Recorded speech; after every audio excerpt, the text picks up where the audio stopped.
Have you ever heard the expressions fooling around and buckle down? Fooling around means that you are not doing something important or just something to have fun. For example, she's fooling around with her friends on weekends. It means that she's having some fun, going at the mall, buying clothes, stuff like this.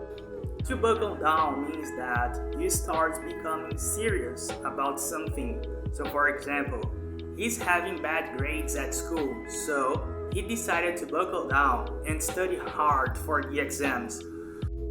So, fooling around when you are having fun or doing something that's not important.